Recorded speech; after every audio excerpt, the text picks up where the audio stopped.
Hello, my name is Randall Dietrich. I'm the Executive Director of the Minnesota Military and Veterans Museum, Camp Ripley. I appreciate everybody joining us this evening for another virtual program, this time talking about a very timely topic in the recent history that Minnesotans and Wisconsinites were involved in with the evacuation from Kabul Airport. Joining me this evening, a colleague of mine, Chris Kolakowski, excuse me. Chris, apologies. Welcome. That's fine. Hello. Thank you very much. Chris Kolakowski, Director of the Wisconsin Veterans Museum. And it's great to partner with our friends up in Minnesota.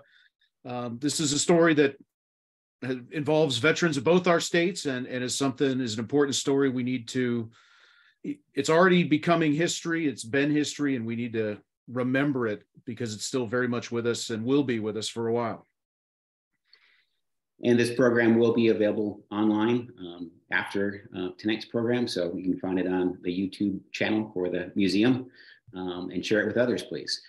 Yeah, Chris is right. I mean, provide some context about where we are and where we're headed. From the museum point of view, there were 400 Minnesotans and I'm sure Wisconsinites at HKIA, Hamid Karzai International Airport back in September of 2021. We've done some programming to document the more than 400 Minnesotans that were rushed there to the airport in the closing days of the evacuation to provide some security when that was pretty hard to come by. So I've documented that story, and that legacy of that action is still evolving for sure. But that was certainly the jumping off point for our conversation today, was getting the evacuees out of Kabul Airport, and where did they go from there are some stories that we're going to be hearing from 3 or even 4 different perspectives here shortly. But then also Chris and I did host a program a couple of weeks ago, just looking at the GWAT National Memorial. So to fast forward, in this case, maybe 10 years from now, when the final design work and unveiling is done.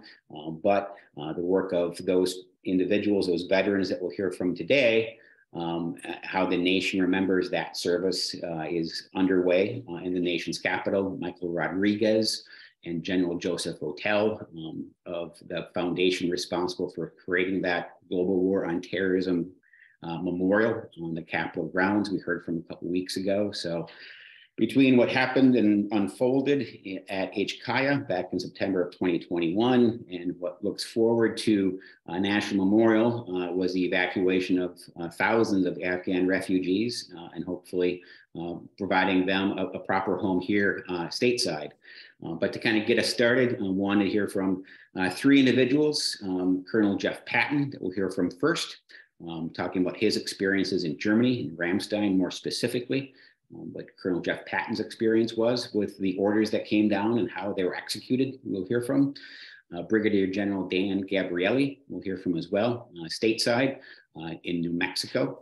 And then right here at Fort McCoy in Wisconsin, and hearing from Adjutant General Knapp about the actions that were taken here at Fort McCoy to also process those refugees and to move them into the population. To wrap things up, we'll have a chance to answer some questions from our audience. Chris and I, I'm sure, will have a question to ourselves. Then also have some taped remarks for a few minutes from Senator Amy Klobuchar, who is one of the lead authors of the Afghan Adjustment Act. So the work of Colonel Patton and Brigadier General Gabrielli and Tag Knapp all leads into how, as a country, are we going to facilitate this process of accepting these refugees and bringing them here stateside. That act, which is still pending, is an important one, and appreciate Senator Klobuchar sharing her remarks from that perspective from the nation's capital. So without that, I think we're going to move forward. Everything okay with you if we do that, Chris? Let's get going. Let's get going. Enough talk between you and I. Let's hear from people that actually live the experience, which is why we do what we do. So we're going to start off in this case, like I mentioned, with Colonel Patton. I trust you're looking at a screen now of a terribly impressive, daunting. I don't know what adjective you'd use to describe that, Colonel Patton, but I'll let you describe it and get started, sir. Hey, thank you very much. I really appreciate the opportunity to be with you and my fellow Minnesotans and Wisconsinites tonight. So yeah, as you said, I'm Colonel Jeff Patton. I go by Tank. That's my call sign. I'm originally from Bloomington, Minnesota. I went to Jefferson High School, graduated there in 1990, then went to the U.S. Air Force Academy and graduated from there in 94. I went to pilot training after that. I flew F-15C models, and that airplane I flew in Operation Southern Watch and Operation Northern Watch over northern and southern Iraq. And then I transitioned to the F-15E model, where our unit was the first to deploy to Afghanistan for Operation Enduring Freedom. And it happens to be the same unit that General Knapp was with. And we deployed together back in 2001, early days after 9/11. After that, I also flew the MQ-9, the drone known as the Reaper. I did that as a primarily educational training command role and as a commander. I also had 4 different staff tours and 3 different commands. And I retired last summer from, as you mentioned, Ramstein Air Base, Germany, where I was the deputy director for the 5, 8, and 9, which we call the Plans, Programs, and Requirements and Analysis. And that's where I was during August to October of 2021, when I witnessed the Operation Allies Refuge, Operation Allies Welcome. And so that's kind of my perspective. And that's what I'm going to talk about today, my experience in the operation from that seat. Next slide. So I thought I would start with, again, a little bit of a chronology and kind of going from where I saw the operation kick off to how it came through our base in Ramstein Air Base, Germany, and then where we saw it head into the United States. And so I think the way the program's organized is pretty smart because it flows chronologically primarily from the beginning to where we are today. The notes on here are some are first-person accounts, people I've talked to, and some are obviously open source and media. And much of it is factual and it's been reported in the news. And I'm sure there's going to be a great movie someday after many books are written about it because it's a pretty historic event. So kicking off, CENTCOM AOR obviously includes, everything from Iraq, Afghanistan, and all where a lot of our forward bases are in the Middle East. So the timeline kind of starts in the beginning of August. I'm sure there was a lot going on before that at higher levels, but from a military standpoint, the first notification that we were tracking were reports of the Taliban that were moving towards the capital of Afghanistan. And that's when the Joint Task Force Crisis Response Team activated, and they were already in CENTCOM AOR. So these were 87-ish people that moved from bases in Kuwait, Al Udeid, Qatar, et cetera, into Afghanistan to help out with the upcoming security situation as well as the NEO evacuation. So just a week later, the Taliban had moved in so close to the city that Kabul was surrounded. So people could not escape via ground routes. At that point, the State Department ordered a non-combatant evacuation operation. A lot of people are familiar with NEOs. They've happened many times in the past. In fact, one just occurred over this last weekend in Sudan when we got our embassy personnel and other civilians out of Sudan on Sunday. So they're not rare, but they're rare from a perspective of this magnitude for sure. So around that same time frame, and these dates are a little bit in flux again, depending on what time zone you're in, but the 621st Contingency Response Group was activated again, 87-ish airmen. They're based out of McGuire, Fort Dix, Lakehurst, joint base there in New Jersey. And they launched and they arrived over Afghanistan the next day, and only 3 of the 5 C-17s were able to land because of the disarrayment at the airport there and the inability to clear the runways and safety of flight. So some of those aircraft got diverted to other US bases in the vicinity in the region there. So the CRG did not have the tools and resources and security they needed right from day one to accomplish their mission. And they do a lot of things. That unit does base opening, they do base security, they do force protection, they do lift and load and bring along forklifts and cargo to move things on and off airplanes. And they're the right group, the right mission set for what was about to happen. So again, they land, and of course, everybody knows on the 15th of August, the Afghan president, Ghani, left. He went to UAE.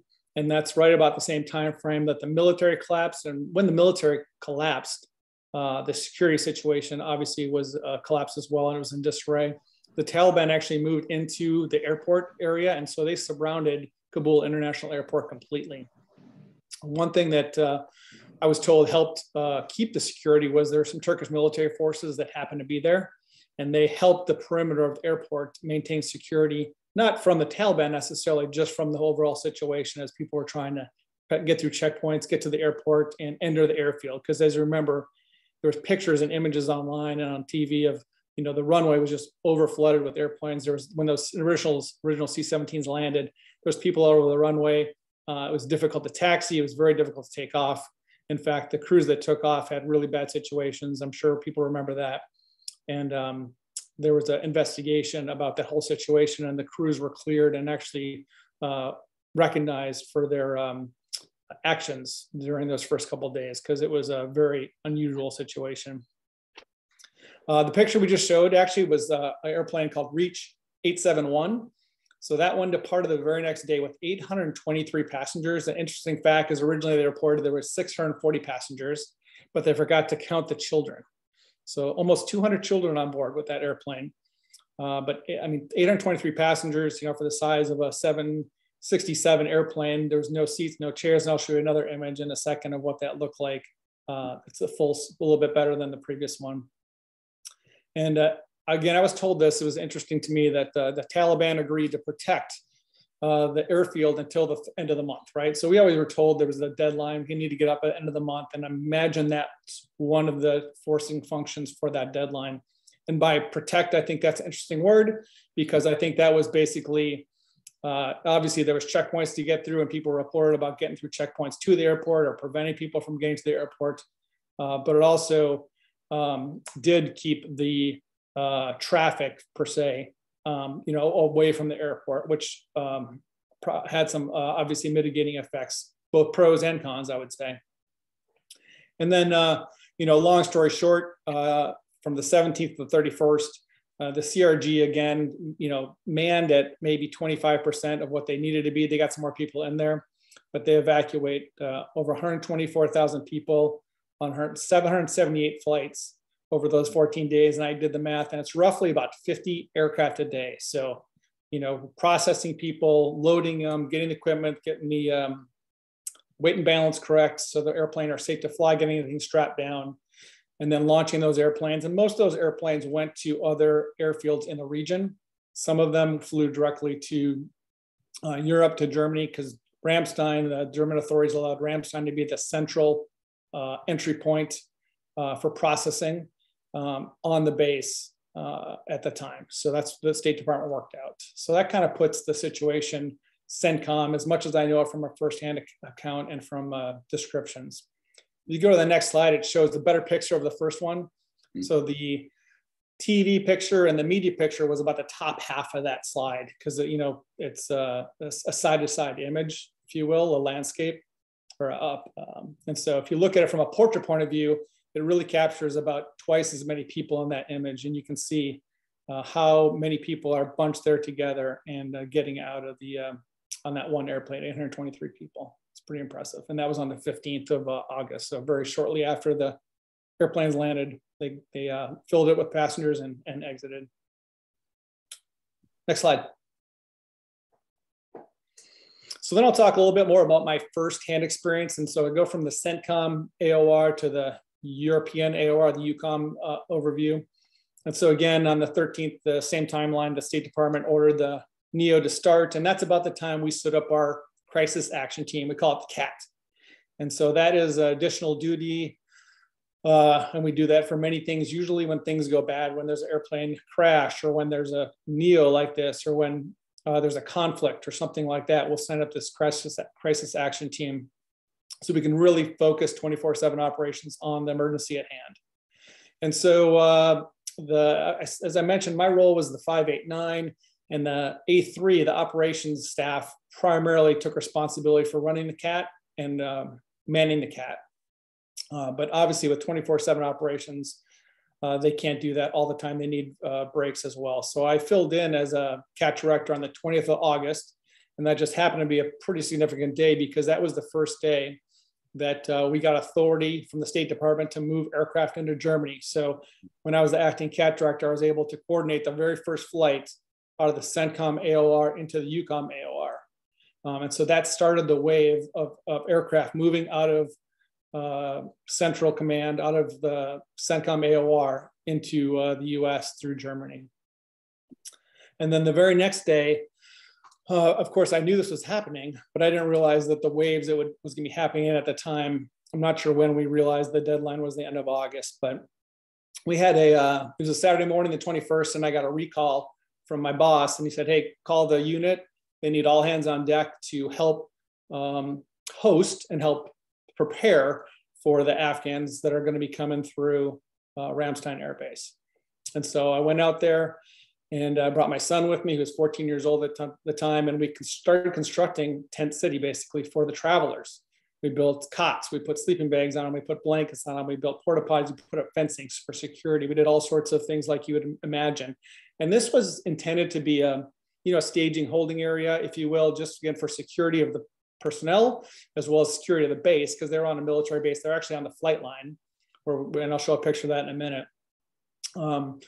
But that was meant to be there for 12 to 24 hours, just like almost like a flight terminal.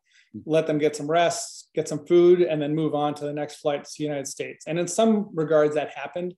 Obviously, there were some complications where it got backed up for a little bit, and I'll talk about a major complication here in a second.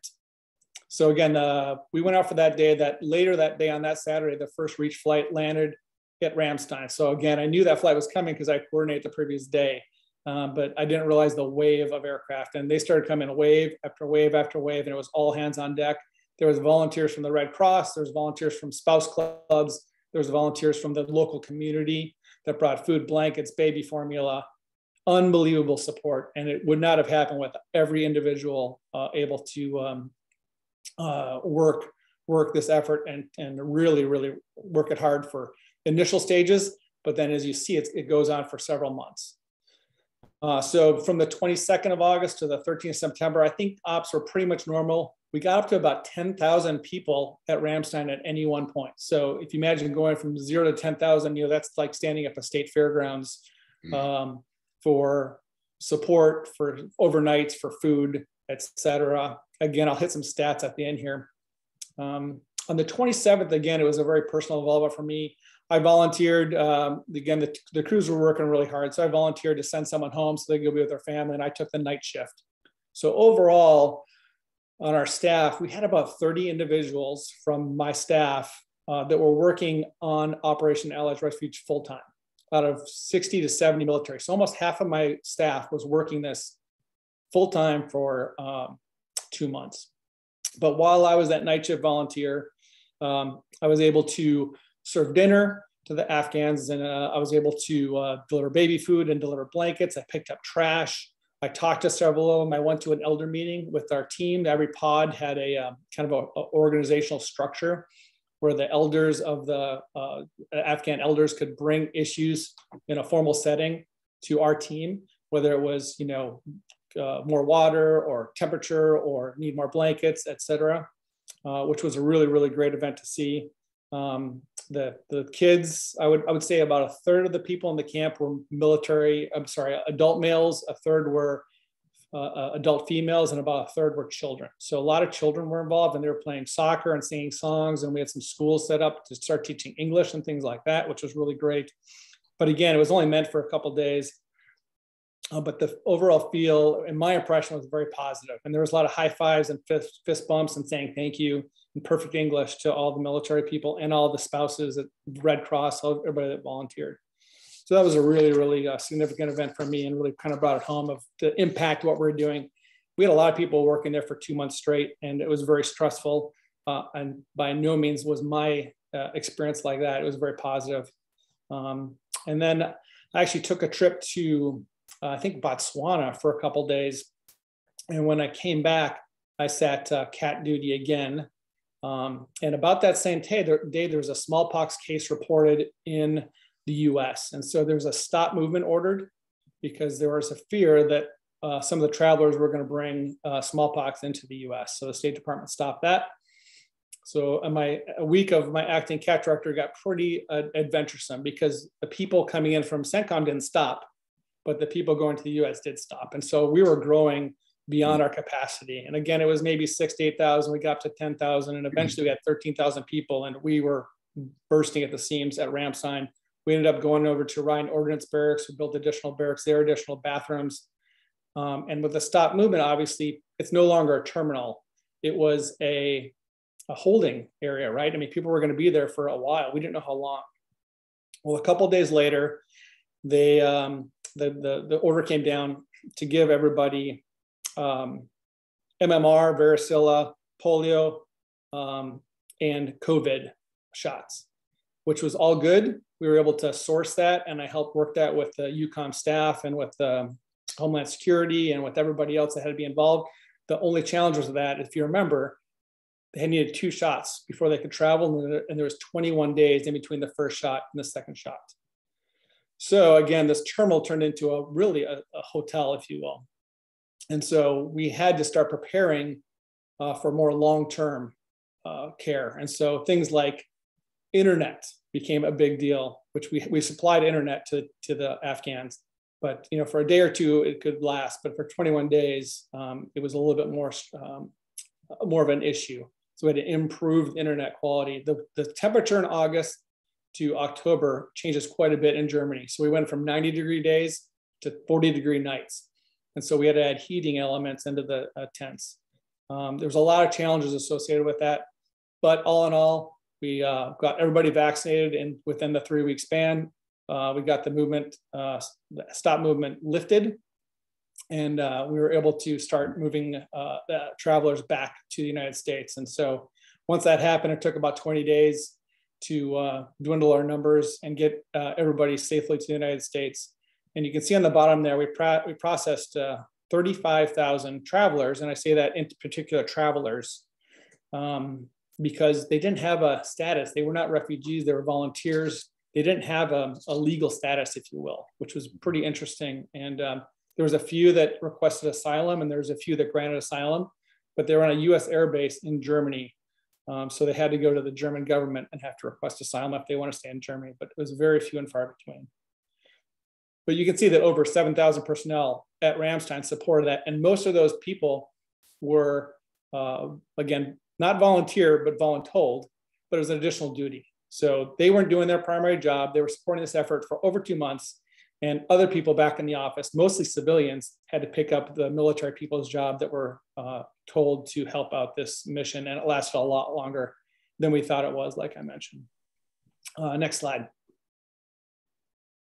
So here's a picture of the 21st. There's my son, Jack, in the middle. And that's when we started to construct these tents. They would hold, for Air Force, they'd probably hold about 10 people. For the Army, I think they hold about, 80 or 100. Depends on your quality of living, right? But we had, I think we actually put 20 or 30 cots in each one with a sleeping bag and a pillow and blankets. And it was very, they went up really fast. If you show the next picture, you can see what it ended up looking like.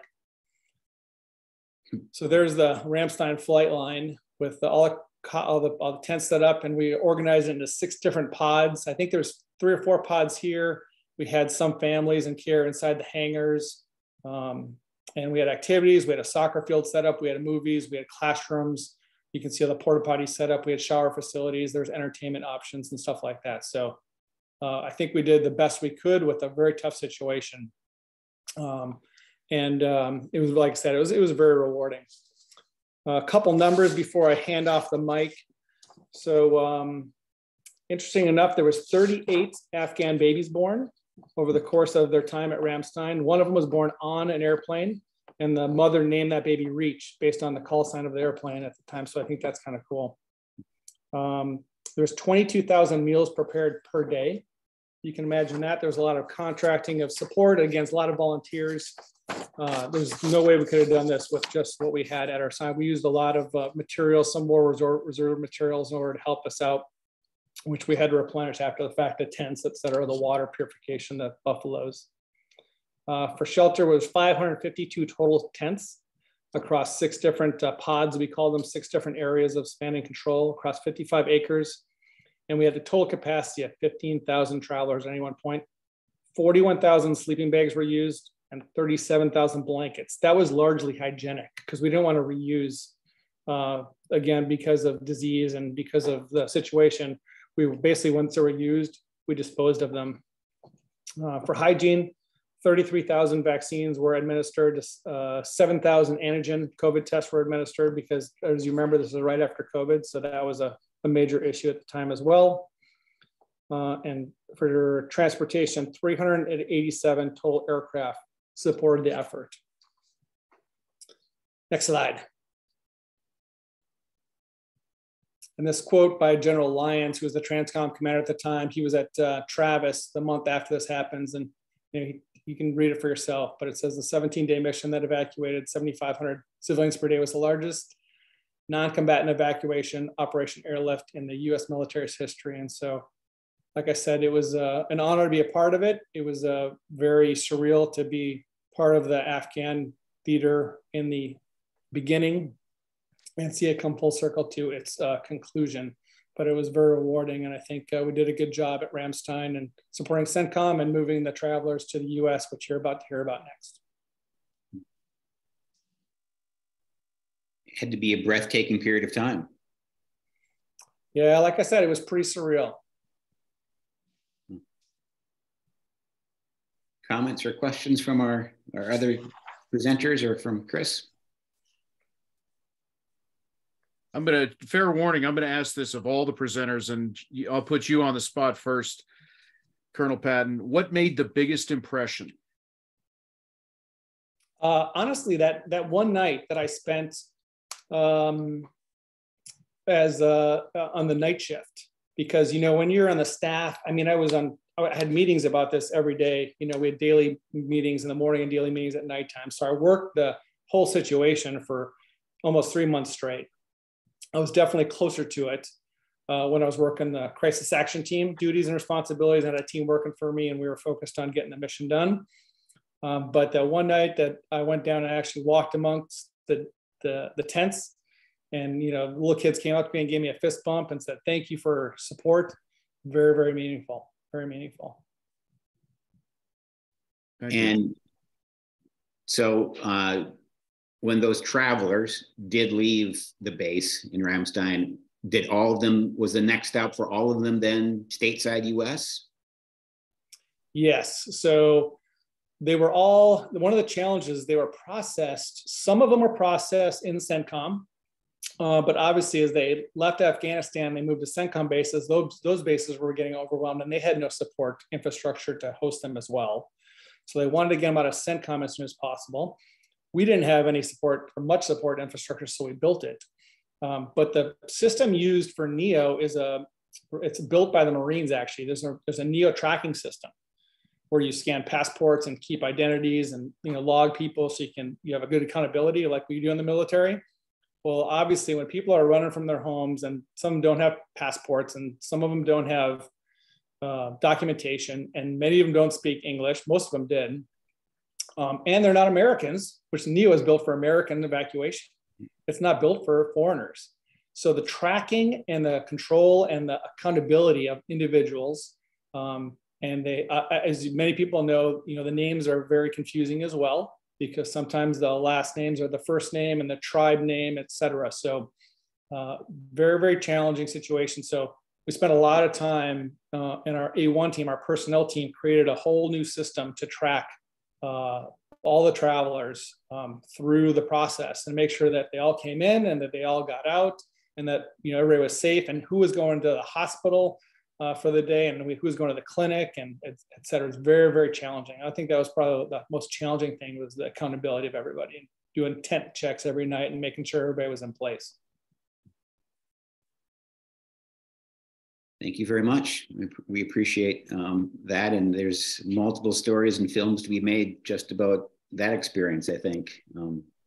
Before we move stateside, I would just maybe conclude, if you've not, HBO actually has a documentary called Escape from Kabul, which is actually just the Marines telling the Marine story about what did transpire at the airport in a pretty unvarnished approach and honest and raw portrayal of what our service members and those travelers were encountering. So it's a plug, I suppose, but check it out because I think it does bring you right down to the ground level of what people were dealing with and what those that did make their way to Ramstein had endured even to that point. So check that out if you're interested.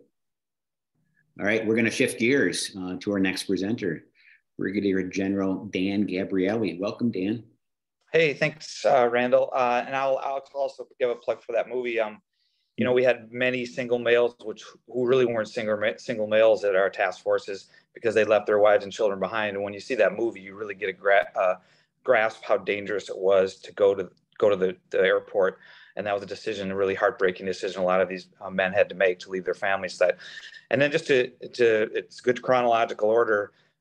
Jeff was talking about where he was and what the terminology we used for Ramstein, Sigonella, Qatar were the lily pads. Those were the initial stopping off points out of Kabul, and that lends into the 8 task forces at military bases that are stateside. So my name is Dan Gabrielli. I'm Assistant Adjutant General for Air for the state of Minnesota. I was very fortunate and honored to have been the commander of Task Force Holloman, one of the stateside task forces, which later became the 487th Air Expeditionary Wing with that designation partially the way through our mission. I'd like to throw this patch up here. Our airmen designed this patch, which we all wore proudly for our 487th AEW. You can start the slides now if you want, Randall. So you can see on there, they designed it. It's got the 2 national birds, the golden eagle of Afghanistan and our bald eagle. Down below, it's got Dari and Pashto wording from right to left because that's how they write. I let the Afghans name the village we created for them, and they wanted to name it Hope and Peace. So that's Hope and Peace in Dari and Pashto. We've got the Lady Liberty torch in the middle. We're sort of like an Ellis Island out in the middle of the desert. And then the New Mexico Zia in there as well. Next. So I was on the 23rd of August of 2021. You know, an email went out a couple days prior to all the Guard general officers that they wanted a Guard commander. Air Forces wanted a Guard commander of this task force of one of 2 Air Force bases, us and McGuire. And I think maybe part of the reason we can never figure out, maybe because of the direct support of civil authorities nature to it, which the Guard is very familiar with, was going to be a 2-star command.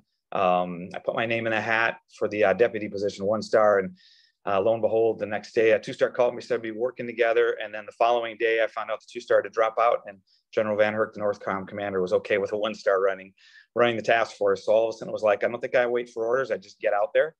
And within a day I was out. I visited Fort Bliss, where General Bernabe, their 2-star commander, invited me out in the helicopter to see his task force, to see how he'd done it, and that really, getting eyes on that really helped me to comprehend what I was in for and what I wanted to make out of our task force. So I was down there on the 24th at Holloman. Within a day, about 400 airmen from Seymour Johnson came down. I call them my cavalry. They came with sort of the air base squadron, the way we're doing AFRIGEN with all the A staff folks. And they basically formed an A staff. And we got the ball rolling with a staff off the bat.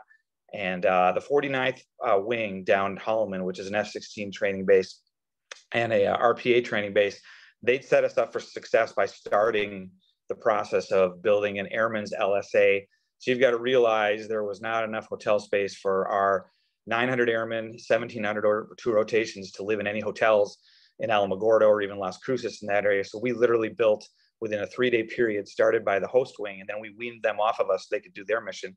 We built 1,200 airmen life support village, an LSA of 111 tents for them to live in while they were supporting a 5,000 person Afghan village out 5 miles into the desert on the base on Holloman. So they were literally living in a tent city on a U.S. Air Force base right next to the Oak Club and supporting the Afghans out there. So talked about there's the 8 task forces. We were DISCA. We were direct support of, first of all, the home Department of State, and then it quickly switched over in a couple of weeks to the Department of Homeland Security. There was kind of a triad of leadership, myself, the Department of Homeland Security director for our task force. We had 3 of them while we were there, and the Department of State lead. We were told to get 60 days of orders. It turned into a 6-month deployment, 24 August, 15 March. First Afghans got there. So you got to realize we got there. We built that life support area with 111 tents. Within 3 days, our airmen took over that operation. The theme of this whole thing is airmen, airmen, airmen that did this mission and did it so excellently.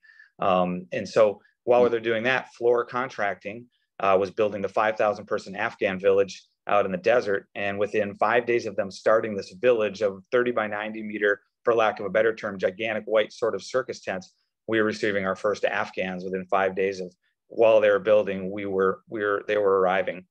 So you see down there, our first ones arrived on 31 August, continued through 10 September. Then there was a measles outbreak overseas at the lily pads, and they had to get vaccinated and wait 14 days after vaccinations to continue the airlift in. So on 10 September, we stopped the airlift in because of the measles outbreak. And then the 12th of October, it resumed, where we had our last arrivals on the 27th of October.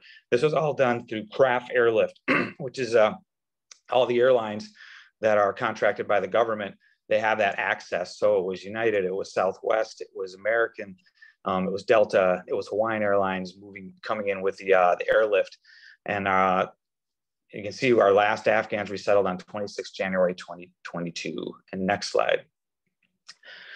Our COMREL, down from the NORTHCOM Commander General Van Herk down through Army North, we are OPCON, operational control under Air Force North and General Pierce, but he more didn't really have hands-on. He was more our supporting agency as far as admin, but our TACON, our tactical control, was through Army North. And first it was General Richardson, she was 3-star then, running Army North, and now everybody knows she's the 4-star commander of Southcom. She was my boss in the beginning, and then General John Evans took over about 2 weeks into it. So he was my direct boss, who we would have daily telecons with us, 8 task force commanders and our staff. So we're all deployed in from 70 different wings, and I think that was the beauty of our operation for multiple reasons. We were the only of the 8 task forces that were all deployed into theater from somewhere else. So we didn't, the other ones were basically a lot of home station support. So people went home to their families, their lives each night. Our airmen were away from their families, and the Afghans were obviously away from their families and their country. So we had some sort of a shared experience and a singular focus, which I think really allowed our airmen, our leadership team, preach the go deep with these people with trust.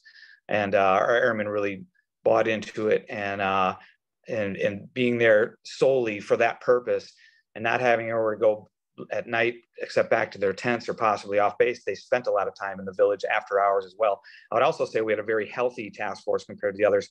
We were supposed to designate 15% over and above our capacity for isolation and quarantine. And we literally had, I could count on 2 hands over 6 months, with 7,200 Afghans. We resettled probably about 10 people that ever got sick, only maybe 3 cases of COVID, and a couple other, because our airmen were sort of living in a bubble with them, and that actually created a very healthy atmosphere. They're more in danger of getting COVID from us as us from them. They're very, very healthy population. So we had 140 Air National Guardsmen, 140 reservists, and the rest were active duty, a lot from Air Combat Command, which is a force provider, and many from Seymour Johnson. So we had 100 plus federal partners and non-governmental and governmental organizations, the DHS, DOS, U.S. Customs and Immigration Service, International Rescue Committee. You can see the list down. International Office of Migration, they handle a lot of the processing. So we are in direct support of these civil authorities, and their job was to get them through the process to a 2-year parolee status in the United States. Our mission as Air Force was the care, feeding, housing, and morale for these this extremely resilient and amazing population. And so we built that trust with them. We had a lot of air education and training command folks, because there was an air education training wing. General Webb talked to me on the first day and said his main goal of air education training command was making our task force successful on that base. And they really came through with all the support they needed. They made a lot of bro network deals below the radar and got a lot of folks. You got to realize when those first 900 airmen came in, there was no tip fid, there was no unit manning document. There's nothing formal about a MOB process. It was all hands on deck running into the mission. And then after the first rotation, the second rotation was a little more organized in that respect. So a lot of ACC, a lot of AETC, and Guard and reservists came in. Next slide. And I'll talk about this right away. One of our main catalysts for stability we had in the village was Air Education and Training Command had 5 Muslim chaplains that are in the Air Force, 1 female imam, and she was brought to our task force, brought in by the wing commander of Holloman, and she was my right-hand person as a cultural advisor and part of our chaplain staff. But as that cultural advisor with her in-depth Muslim background, and she was key to the stability of the village. As an Air Force chaplain, you can't minister to the Afghans, you minister to the airmen, but she could, as my cultural advisor, interact, socialize. She formed women. We had shuras, which Jeff mentioned, their way of a social meeting space for elders to talk to us about what they needed. And she went miles with the female population then, empowering them, having female shuras. I think she was singularly the most responsible for all the setting the tone for the really high stability we had in our task force. I think we were the only task force that never had any arrests. I'm not saying there weren't incidents. There's a piece to it that our jurisdiction, unlike other bases that had federal jurisdiction law enforcement, we were state of New Mexico law enforcement. So we had New Mexico state patrols that actually, our airmen, our security forces, were there for the health and safety of our folks. I didn't want any impression that they're being detained, contained, or held against their will, because they could leave at any day, at any moment. And I wanted to let them know we were there for their health and safety and protecting them. And they felt comfortable having the New Mexico police among them as well. And I think that helped a lot, having that jurisdiction as compared to maybe a little more aggressive, assertive federal jurisdiction at some of the other bases. The 49th Wing's Air Wing spouses really contributed a lot to setting us up for success with donations right off the bat. So of our 1,000 private contractors, we had Floor Corporation and its subs. They did food service. They had linguists in addition to our linguists in the Air Force. We probably had about 150 linguists while we're there. They had maintenance, sanitation, medical. Although our airmen were such great enablers in this, as you can see, the 2 LIMFACs we had in New Mexico was a perfect setting for a lot of reasons. It had WRM, which is war ready material, and all the tents, but they had a labor shortage there. And then obviously the hotel shortage, which caused us to have to house our own airmen in tents. But the labor shortage as well kept them from getting food service workers for a while, and medical licensure issues with portability of medical licenses with our medical contractors that forced our medical airmen to stay there for almost the duration. And it took a longer time for contracting to take over the medical piece. So we processed over 7,200 Afghans in the time there. We had roughly 700 early departures. Those are people that tend to leave on their own. We called them evacuees and guests, all of ours, because again, we couldn't call them refugees. And you'll touch on that later, Randall. It was a designation because we brought them out of the country. They didn't flee, much like the Somali and Hmong populations. And that makes a big difference as far as their ability to get green card status and legal permanent residence. So that Afghan Adjustment Act will go so far in that respect. $324 million budget, 53-acre Afghan village, $128 million village that was built. Next slide.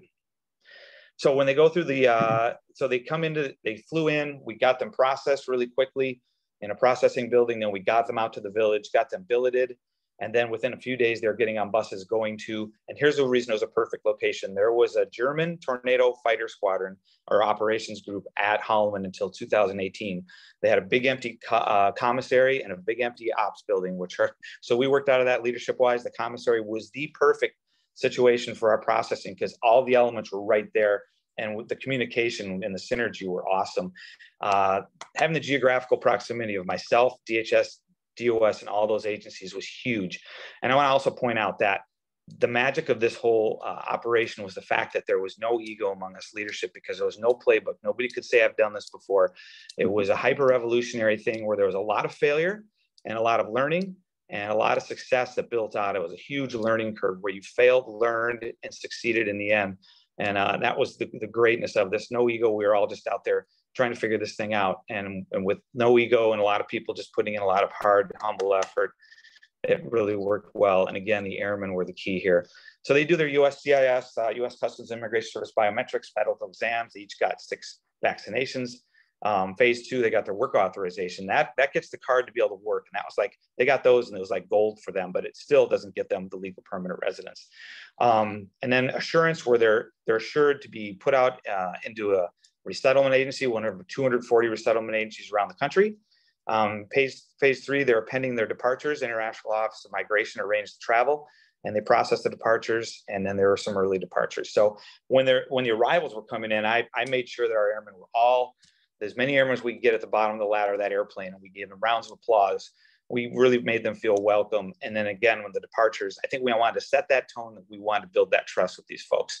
And then when we left, I tried to be I was at every arrival, and we're all leadership team was at most of the departures. So that's just a quick map of Holloman Air Force Base. You can see our Airman LSA is right there in the middle of the base. And then our headquarters was on the base, as well as our interagency center, with shuttle buses running between all of those constantly. And the initial reception area was on the ramp. And you can see where the Afghan village is out there. Amano Mead is about 5 miles into the desert, to give you some scale.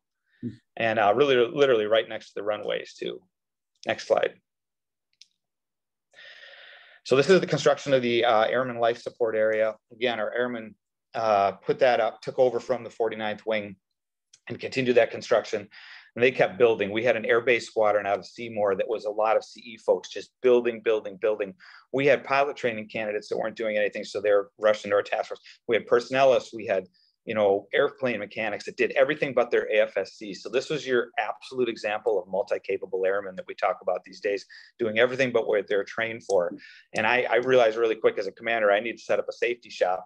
We dodged some bullets right off the bat. Luckily, we only had one broken hand creating the LSA, and then building out in the village itself, we had one pilot training candidate put a nail through his hand, but he was okay. And that was pretty much it for our injuries. And then while the construction of that village was going up, keeping the kids safe, half of these folks were kids. Next. So that's the LSA as well. We built a club there. We built a big deck. We had a lot of morale events. So many community people came out and volunteered and served us meals. And we had bands come out. We had an American Idol performer come out. We had 2 Air Force bands, the Air Force Academy Band, the Air Force Band of the Midwest. We had a talent show among the Afghans. Next. This is the life support area. You can see sort of the 111 tents in there. Next. This is like the day 3 when I was there. That's the village going up in the desert, the Afghan village, just the skeletons of these 10 500-person villages. And I'm talking too fast. Okay, you can see our airmen there. So we learned from Fort Bliss that you needed to have a single male tent, single female tent, family partition tents. You needed them to be partitioned for a lot of reasons. Social, cultural, you could not have open bay for these folks. We wanted dignity throughout. The contractors didn't have enough materials to partition these tents. So our airmen, our contractors, went out and bought up all the vinyl and plywood in the 5-state area, and our airmen worked 24/7 partitioning these tents out. You got to realize these people were working 35,000 man hours partitioning these tents, and the Afghans are moving in while they're being partitioned. I remember General Richardson on one of the calls. I said, "Hey, ma'am, we can slow the airlift down a little more. I can get these things partitioned." She said, "Dan, sometimes Army Field Standard is the standard, and it's going to be maybe sheets and clothespins and clotheslines." So I said, "Yes, ma'am." Hung up the phone. I said, "We're going to do this right. We're going to have plywood. We're going to have vinyl. We're going to get it done." And the airmen got it done. Next slide. That's one big, skeleton tent. Next. And that's the partitioning taking place. 10 tents, 30 by 90 meters over all that time. This is the partitioning that's going on as well. A lot of airmen working all hours. Next. That's what a partitioned area looked like. Now later, when I go visit tents, have tea with families, you should have seen how they made these tents home. They had blankets, they had pillows, they made these their home. And it's incredible what they did to make it comfortable for themselves, and what we enabled as well. Next. We laid concrete for 4 basketball courts. We made 4 sand volleyball courts. They were into cricket. Who knew? Because of the Indian connection of these folks. Huge cricket players. We had a 9-team cricket tournament. I bought on Amazon, bought all the cricket equipment they needed. They had a huge tournament. The World Cup of cricket was going on at the time. I was sitting in a tent with 400 of the guys watching the cricket tournament. They are crazy for cricket. We had teach and learn on Saturdays where the airmen came and they taught us while we learned how to play and played games. Our builders kept building. When they ran out of things to build, they built. That's a picture taken before the Afghans came from one of the RPAs over the 52-acre village. That's the village from the desert. That's where you get a sense of, they love to walk the roads outside there at night. The biggest part was safety for these folks. Next. That's just a layout of the village. Next. Okay, we have medical folks. They built an EMEDS Roll 2 facility out there. They did 2 roles. They treated the Afghans in the village, as well as doing the processing of the Afghans at the processing center. So our air medical folks, most of them out of Lackland, were doing such amazing work, you know, processing and caring for these folks. And when the contract folks from ISOS came in, they had these licensure issues, like I said, and our military took care of them medically a lot longer than they should have. But we're happy to do it. There's not a person that did this mission that didn't think it was the greatest thing they ever did. Next. So we were serving them at the DFAC until we finally got enough labor in the local area for them to take over that feeding opportunity. Next. We had our own fire protection. We had security forces. Like I said, I said, hey, I don't want any long guns in the village. In fact, I only want 2 people armed in the village. I don't want any of the other airmen armed. These people respect us. They love us. They show us nothing but respect. I don't want them to feel there's a presence of us containing them or being a threat to them. We are there to protect them. We formed a perimeter outside because we don't want them wandering onto the runway or wandering into the desert. We made that clear. And then when the New Mexico police came in, I thought, well, if I had a new city of 5,000 people in America, I'd want feel some security of law enforcement. And so we did have the New Mexico police there, and everybody felt very safe. Next. Security forces. Next. All right, multi-capable airmen. Go back one. You see our airmen taking care of these folks. A lot of our airmen were human jungle gyms for these kids, and I think Jeff will tell you this. And General Knapp, it was like they stole our hearts. You know, it was these kids are going to be the most resilient, independent, fiercely independent people, kids in America, because they don't have the helicopter parents we have. These parents just go out in the village, play with the airmen, and that's all our airmen did is kept them happy and healthy and safe. Next. It's White Sands National Monuments just outside the base. So as we got more creative, we learned how to make fun for these people. I call it the Shiny Objects program. If you keep them happy, playing sports, doing events, entertained, they're going to be distracted from their less than ideal living conditions. So we take them out with sleds by the busload out to White Sands, and they go sliding down the hills. Next. They came down on the base. They'd have an airman soccer tournament with the Afghans once a week. And like I said, cricket all the time, a lot of sports going on. And once we started to play the Atan, at the call to prayer or the loudspeakers, man, it was a comforting feeling for them. You could see the whole village. You know, a lot of them would tell me, you know, it was a game changer. This is Chaplain Jabeen, along with Chief Bass. When she came out to visit, we had plenty of DV visits, but she was our game changer, my cultural advisor and female chaplain. Next. Education, we had a lot of non-governmental organizations and our airmen volunteers doing education in the education tents. We had the Defense Language Institute come out and teach English as a second language, constant education. Like I said, too, we also had an Afghan talent show. We let them tell stories, poems, music, and 1,000 of them showed up in a tent that night. It was such a big hit. We were going to have another one on New Year's Eve, and our airmen were entertaining them as well. But COVID started to kick up. Even though we had a super safe task force, we were sort of told by DHS, do what you want, man. But if you get some of these quarantine that we're trying to shut down with a target date of end of January, it's not going to look good. So we did cancel that second talent show. It was huge. Next. White Sands. Next. There's our American Idol performer, Air Force bands, Air Force falconry team. This is the Amano Mead Idol talent show we had. This is my deputy, Colonel Meredith Seeley, who that was her posse. Every person had their posse of kids. And I, by name, requested second rotation to get some Minnesota leadership out with me. So Crystal Kirchner, a lieutenant from the 148th Fighter Wing, was my exec, wing exec. And then we had I handpicked my second command chief, Amy Goosen from the 133rd, Game Changers, heavily female leadership team, which I think this demanded. A lot of female presence. And we had Chief Bass come through. We had the deputy director of the Guard, General Don Deskins, who I'd worked for at Guard Bureau. Chief Bass, when they walked through, when people saw when there was an entourage coming through, whether it was General Van Herk or whoever, and we wanted to make it known. I told them when they see a strong female leader walking through, it sets the tone for how we do things in America, everywhere we go, where it's total equality. And, you know, I'm going to emphasize this. We had the most diverse group of Afghans living among themselves.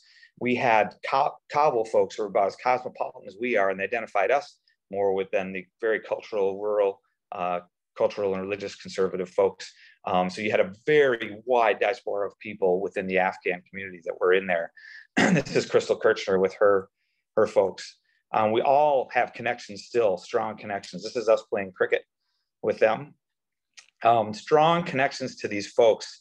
That was their big cricket tournament they had. Bought them a trophy, and they had this big tournament, and it was just a huge success. They even had a guy doing play-by-play on a loudspeaker. We made it as fun as we could. That's Rahat I'm standing with the trophy. He lives in DC here. I'm going to see him while I'm here. We all have our friends we're connected to around the country. I see Rahat whenever I come to DC. He worked for the United Nations. He left his wife and 2 kids behind. There's 3 brothers in Sacramento. Their dad was a colonel in the Afghan army. Zahur, Riswan, and Irshad that I see when I do my layovers for my airline job out in San Francisco. They come down and see me. We're still connected so much with these folks around the country. That's down on the base, and we'd have soccer games weekly with the Afghans. So there's another Minnesota connection. Shane Hudella, who runs United Heroes League, he called me halfway through and said, "What do you need?" And I said, "I need a bunch of cleats. I need a bunch of soccer balls." And he sent 40 4x4 boxes out via mail, just gigantic, huge amounts of stuff. And he said, "Hey, you want some rollerblades?" And I first said, "Well, these kids don't skate." And I said, "Hey, you know what? These kids will do anything. They're fearless." So so we got rollerblades out there, and I had my rollerblades because I was always rollerblading out there, old Minnesota hockey player. And we had a tent that was empty with a big hardwood floor, and we'd have skating with the general. It was on Saturdays. And these kids, these airmen, were like hockey parents in Minnesota.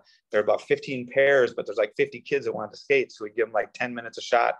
And our airmen were changing out the skates as the kids were doing the skating, but they just hit it just like they do. They're fearless. Incredibly artistic population of people. They created murals, and we let them go crazy, creating murals all over the village. Just incredibly artistic, creative folks. Next. Theater, the city of Alamogordo gave us a 25-foot screen, inflatable screen. We put that inside of one of the tents, and you can see the kids just vegged out to movies all day long. That's how we greeted the folks when they came in. Next. And that's the departures were just as important as the arrivals for us, seeing them off. You saw airmen come crying as they're leaving the folks that they got very attached to. Next. So this is what I called Burning Man Holloman. The last Afghans left on the 26th. And I said, let's finish strong. We build till they leave. So within like the last couple of weeks, the task force, our airmen built this sort of city center with covered picnic tables and gardens and everything. And when it came time to start taking it down, our CE guy said, "Hey, it's going to be cheaper to get a burn permit than to requisition this." So it was a way to have a last therapeutic blowout.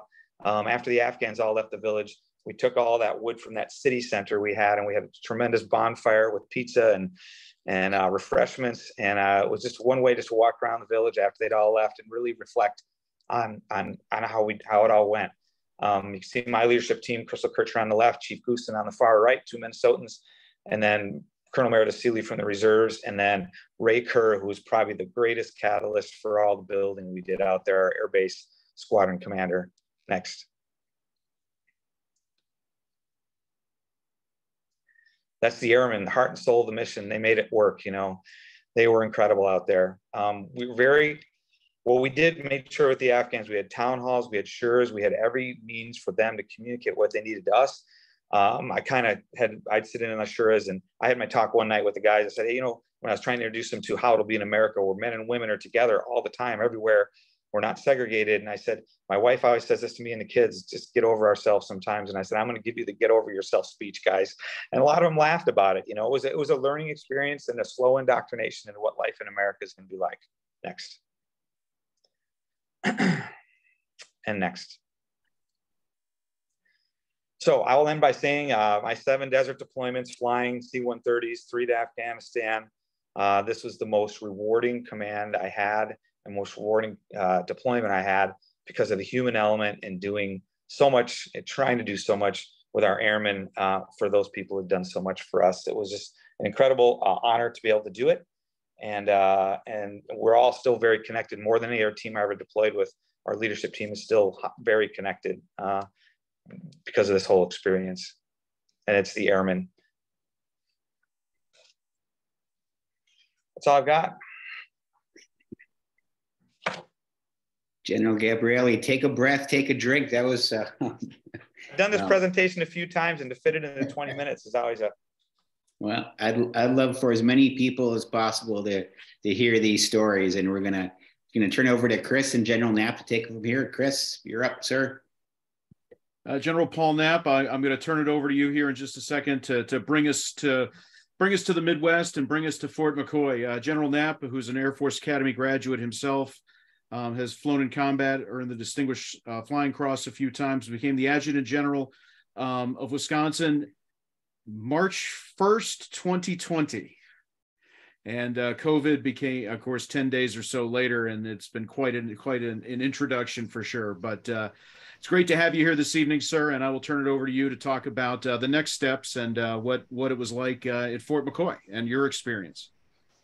Excellent. Thanks, Chris, and Jeff and Dan, thanks so much. Those are great perspectives. I don't have any slides tonight, and I think the two of you really hit on a lot of the great topics. Jeff, Tank from you in Europe, and from Dan from you down in Holloman. Some great aspects. Definitely a little bit different from my experience. My experience as the Adjutant General from Wisconsin kind of was a whole of government experience. We were, as Chris mentioned, we were. I was. Had only been in the seat here as the tag for a little over a year. Had been there for COVID and civil unrest in 2020 and then into 2021. And it was to the point where we were starting to say, okay, well, is there anything possibly that we haven't seen yet? And that's when the Afghan crisis took place in the evacuation. And it was really amazing. And first thing I'll do is I'll take you back in history a little bit to the Cuban refugee crisis in 1980. And Fort McCoy actually was the home of about 14,000 Cuban refugees in the early 80s. And one of the interesting things that Chris will have to explore further on a different venue, but my command sergeant major today, CSM Kurt Petroli, was living on Fort McCoy in 1980 with his father, who was a sergeant major at the time when the Cuban refugees were there. So he's got a great perspective, got to be there on Fort McCoy for the Cuban refugee resettlement, and then again experienced some of the Afghan refugee resettlement. So can't speak to his story, but he's got a lot of funny stories and interesting stories and interesting perspective about the refugees from a few generations later. So kind of putting it into the timeline that Jeff set up for us. Basically, we received our first refugees actually at Volk Field. So we talk a lot about Fort McCoy. So Fort McCoy is a federal installation, Army Reserve post for the 88th Readiness Division. And then just down the road, about 30 minutes, is a National Guard Volk Field. And so it was, there was a lot of discussion in the lead up to start sending people to the United States, what places will be available. And I was the recipient of some of those calls, and they said, well, we want to send them to Fort McCoy, but how are we going to get them there? Are we going to send them into Minneapolis, St. Paul commercial? Are we going to send them into Madison commercial? And one of the things that we point out right away is we have this CRTC, we have a 8,000 foot runway. We've got the capability to receive airframes at Volk Field, military installation, we can control it. How about you bring them into McCoy, but let's do the aerial reception at Volk Field. And so at the end of the day, after a few days discussion, that's what was decided, that we would do that. And so we had to spin up Volk Field because there's generally, I would call it a skeleton-ish crew there year round. We had just finished Exercise Northern Lightning. So we still had some folks there from who had finished up Northern Lightning, which is in early August every year. It's a 4th, 5th gen fighter exercise hosted out of Volk Field. So we had some folks there. And then the other thing that was really advantage for us was the synergy that we had developed throughout the course of the COVID response. And so as a couple of folks mentioned, it was a NORTHCOM mission with U.S. Army North in the lead for the DoD, but it was a State Department owned mission overall, and then eventually shifted to the Department of Homeland Security.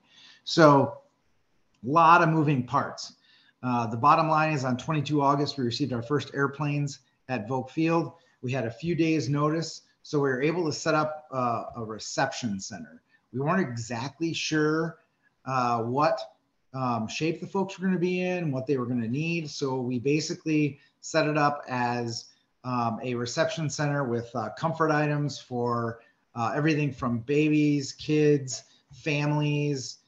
We had different male and female areas for the single males and single females, and then family areas. And the one thing that is an interesting story are the linguist story. So when U.S. Army North is involved, it's a big Army operation. And they have a large system where they put in requests for forces to get people to a certain place. Well, this was happening so fast. The Army had requested Dari and Pashto linguists to be at Fort McCoy for the arrival. As it turned out, only the Red Cross linguists, there were 2 of them, had arrived the day of the scheduled first arrival. And this is one of our big lessons learned is for NORTHCOM, U.S. Army North, if we're actually doing a domestic operation in the United States, to tap into your National Guard resources. And there was a little bit of, not friction, but there was a little bit of hesitancy for Big Army to ask for the National Guard assistance. We had, at the time, well over 1,000 National Guard members activated in support of COVID. With the governor's approval, could easily be shifted to this Afghan mission. But in terms of the linguists, it was I happened to be there when the first aircraft landed, and then we had the 2 linguists, the Red Cross linguists there. They greeted the airplane. The folks came off the airplane. They explained what was going to happen. They were going to spend a very short amount of time at our comfort area after a long flight. They were going to get all the comfort items. We had food, drinks, that sort of thing. Many of them wanted hamburgers, surprisingly. Unfortunately, we didn't have any hamburgers for the first couple of planes, but that was a big request, particularly from the kids. They wanted hamburgers and French fries because I think they had heard, I don't know if Jeff, you told them about McDonald's when they were over there before they left Germany, but that's what they wanted. Instead, we were giving them apples and oranges and things like that, which they loved, but we eventually were able to shift to meet their requests. But back to the linguists. So then the linguists had to get on the bus with our guests to go to Fort McCoy. It's about a 30-minute drive. And we had hoped that one linguist would go with them and the other linguist would stay there. And before we knew it, both linguists were gone. And there were no linguists on the ground at McCoy. And our next plane was due in about 2 hours. And so I made a call back to our headquarters in Madison, about an hour or so drive away. And I said, hey, what do we have for linguists? Someone mentioned we have some Dari linguists, and we happen to have 2 Dari trained and had deployed to Afghanistan linguists who were on COVID orders in our headquarters.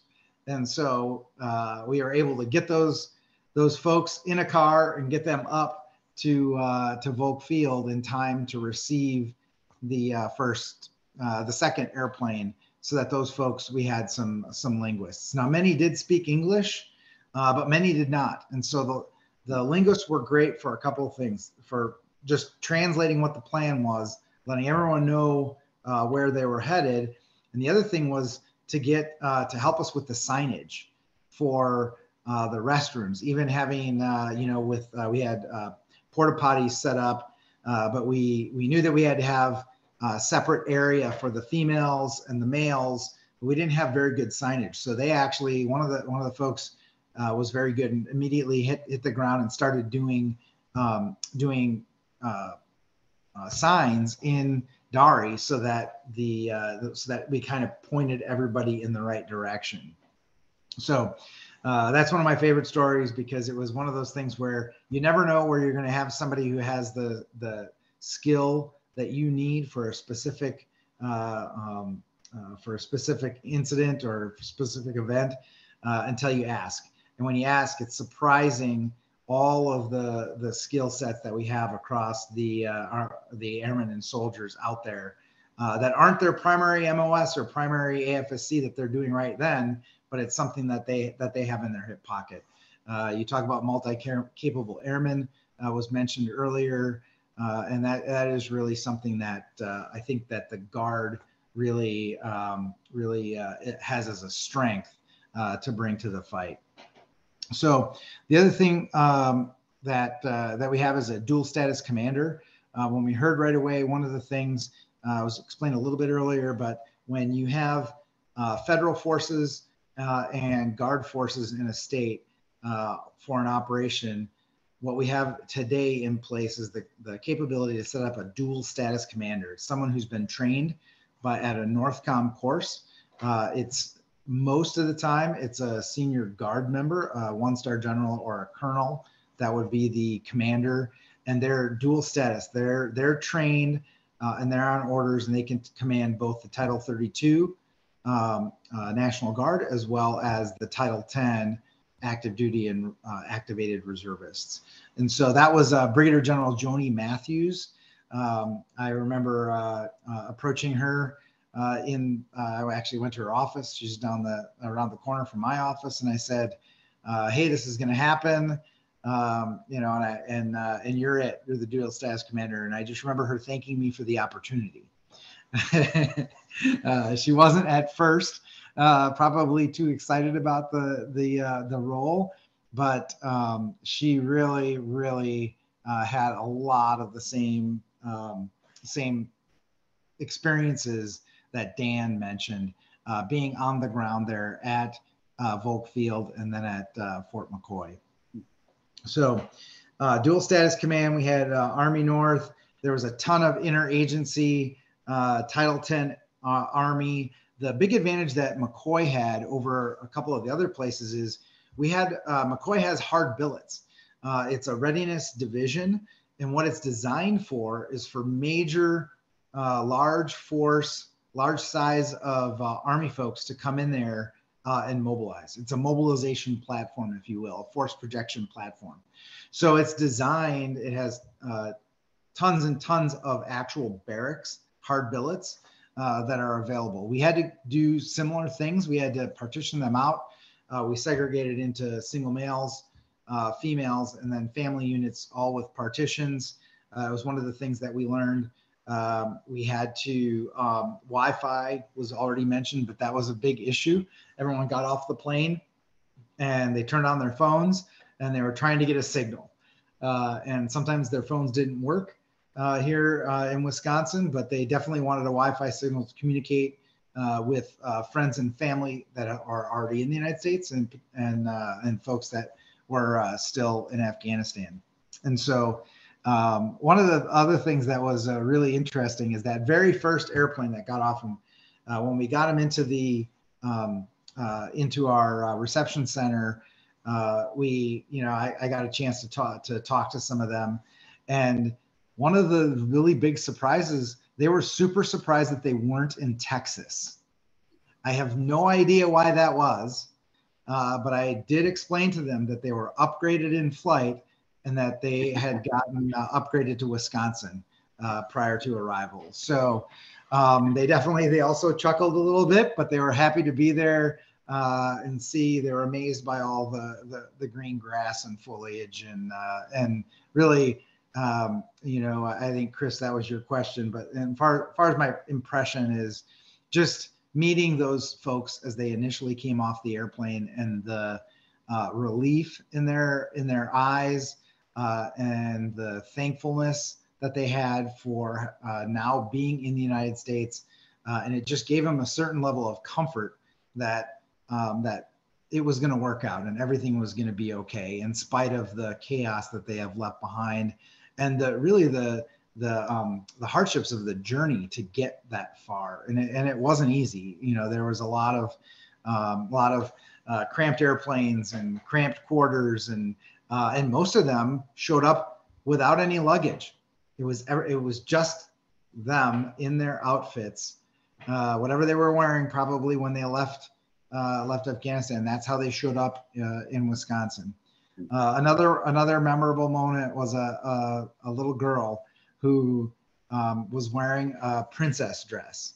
I mean, it was clearly like right out of Disney princess dress, and she had fancy sequin shoes, and she was and they were extremely dirty and everything, but she was just so cute arriving in her princess dress, and it just made me think of my daughter, and it really personalized and humanized the whole thing, and it really made me proud to be the Adjutant General and to be a part of the historic event of resettling these refugees from Afghanistan. As Colonel Patton mentioned earlier, he and I go back quite a ways. I was a 92 grad from the academy, and we did deploy together right after 9/11 and did a lot of our work after 9/11 in Afghanistan. And so it really is an interesting conclusion of that chapter of our lives that we started 20 years earlier, right after 9/11, being one of the first fighter units to deploy over to Afghanistan. Let's see, I wrote a lot of notes here. I want to go through some of the statistics. So we ended up providing 7 linguists from Wisconsin that were these are just folks that are out in the Wisconsin National Guard doing whatever their normal job is, who happen to be Dari or Pashtun trained speakers. We received 93 flights into Volk Field and received 10,662 refugees. One of the things that we had done a lot during COVID was administer COVID tests. We had COVID testing sites all over the state that were largely run by the National Guard. And so just to the Afghan guests, we did 10,662 42,264 COVID tests. Of those, we only had 28 positives, which is good because they were getting vaccinated overseas. They were usually at the lily pads. They were getting vaccinated and getting quarantined. And so when they arrived in the United States and at Fort McCoy, we didn't have a huge issue with positive COVID results. We did have quite a substantial area for isolation for all those 3 groups we talked about earlier. We've administered 1,451 vaccines. We always had a National Guard 20-person COVID testing and vaccination team at Fort McCoy for the duration of the 6 months. And as I mentioned, it started on August 22nd. And it ended in late January. I think the very last folks to leave Fort McCoy were in the first days of February of 2022. Let's see, go through my notes here, see if there's anything else. I think most of the other stuff was taken care of. It was extremely awesome to be a part of this historic event. The Afghan refugees, when guests, the visitors, when they were there, when they arrived, One of the things that that was a big deal for us was the communication strategy with the neighboring communities. And what would we do? There was some concern about them because they were our guests. They weren't there. There was nothing keeping them from leaving early, except for the fact that if they left early, they wouldn't receive the services that we were offering them. That was the only thing that we could offer. We served thousands of meals a day across multiple dining facilities. McCoy was very fortunate because all those were hard facilities that we didn't have to put up tents. We didn't have to put up, combat or deployable meal prep facilities. It was all in place. It just all had to be customized for the customer. One of the other things that was interesting was we had a ton of offers for donations from all across Wisconsin, and then even from neighboring states, donations of everything that we needed. So unlike New Mexico, in order to get to February 22, we had to go through winter in Wisconsin. So now we're taking and some of the Afghan folks were used to the cold weather because they're from the elevated regions of Afghanistan, but none of them had winter clothes. So we had, I know Land's End donated a number of or tons of items. We had folks going out and buying winter jackets and boots and all kinds of winter items. But then it really became an issue of how do we get these to all of the folks? How do we distribute them? And so all of these items came in. They were processed through volunteer organizations, largely at guard armories around the state. And then they were brought into they were basically storefronts that we set up on Fort McCoy. And we gave each of the individual groups, each of the people had times when they could go shopping at the store. Most of the stuff was largely brand new. People had gone out and bought it. So we were able to outfit, 10,000 Afghan guests with winter gear for Wisconsin. And that was another challenge that we had that wasn't experienced at all of the sites. So I know, I think we've hit on a lot of different things. I just want to kind of close by saying it was really an honor and a privilege to be a part of this operation. Just seeing the thankfulness and joy on the faces of the guests as they came into the state and walked down that ladder or the air stairs to the tarmac at Volk Field really made it worth it. And then all of the stories and photos and all of the success stories that we've had since then have really made it worthwhile. And I'm so fortunate to be a part of it. Thank you, General Knapp. 3 terrific presentations and stories that I think are important for people to hear and understand and act on. We'll close out tonight with a final video, like I mentioned, from the Senator. Before I do that, is there any other pending pressing question from our audience or from our presenters that we wanted to address? We have time for 1 or 2 at most. If not, we'll move forward with our video.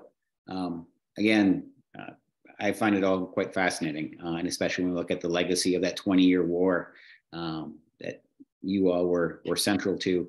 I think how we behave now and how we welcome this population to our country is pivotal to the long legacy of this conflict. So, Randall, yes, Don Patton. Sure. Just a question: how many, besides Holloman and McCoy, how many other settlement sites were established during this? There were 8 total. 8 total.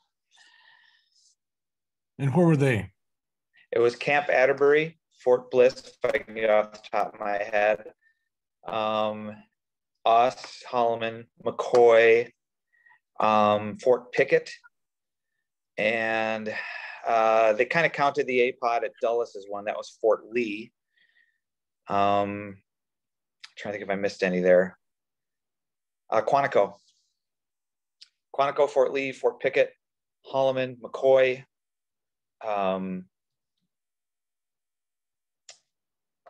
Atterbury in Indiana.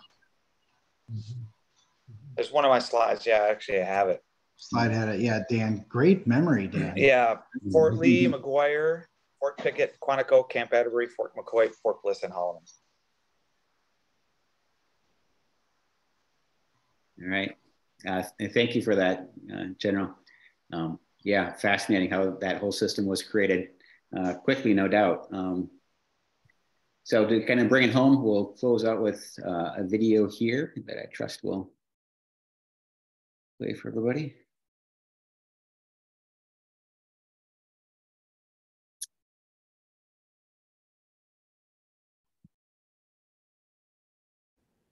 Hello to everyone tuning in for today's program, a closer look at Operation Allies Refuge and Operation Allies Welcome. I'd like to thank the Minnesota Military and Veterans Museum and the Wisconsin Veterans Museum for making this important event possible.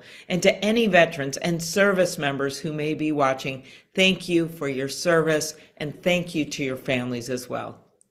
As many of you know, more than 80,000 Afghans who sought refuge in our country are currently in limbo, including many who risked their own lives and their families' safety to protect our service members in Afghanistan. Among them are translators and humanitarian workers who worked alongside our military. And for the majority of them, their temporary status is set to expire this summer. After their sacrifice, and after we help them to relocate to the U.S., I believe it is our responsibility to provide them with stability and security. People are watching around the world how we treat those who helped us, how we treat those who are vouched for by our military. That's why it has been one of my top priorities to build a bipartisan coalition to pass the Afghan Adjustment Act, a bill that I lead with Senator Lindsey Graham, and why I am committed to getting it done this Congress. By setting up a more efficient and better system for newly arrived Afghans to apply for permanent legal status, this bill is about showing that our country is committed to standing with the people who stand with us. To be clear, this legislation does not just make the process faster and provide people with stability, it also makes it more thorough. Our bill requires applicants to go through vetting that is just as rigorous as the vetting they would have gone through if they came to the U.S. as refugees. That includes an in-person interview, a standard that 8 former Trump and George W. Bush administration national security officials called the gold standard of vetting. Senator Graham and I worked closely with Republicans. We also worked with the Department of Defense to strengthen the bill's vetting provisions and to add language that responds to concerns that have been raised. Our bipartisan bill has earned the support of more than 40 organizations, including the Veterans of Foreign Wars and the American Legion, as well as some of our nation's most revered military leaders, including Admirals Mike Mullen, William McRaven, James Stavridis, and Generals Richard Myers, Joseph Dunford, and Stan McChrystal. Part of the reason we were able to build so much support is that this bill is modeled after other bipartisan legislation that Congress passed after previous conflicts. After the Vietnam War, Congress passed a law that allowed thousands of people to resettle in the U.S., including many Hmong refugees, who we all know call Minnesota and Wisconsin home. And you know what happened. They became teachers and police officers, farmers and bakers, nurses and doctors, builders and inventors. They started families, they launched businesses, they enriched their communities, and they made this country better. Our states welcomed thousands and thousands of these immigrants, and we have benefited immeasurably from their contributions. If we act to help our Afghan allies just as we helped other allies, I know they will join in that great tradition of those who come to this country in search of a better life. Because time and time again, our nation's history has shown that immigrants don't diminish America. They are America. For all those reasons, I am committed to getting this bill signed into law, but I can't do it without you. So please talk to anyone you know, talk to other elected officials, tell them about the bipartisan support for this bill. I'll keep fighting to get it done, but only with your help. Thank you. Enjoy the rest of today's program. You deserve it.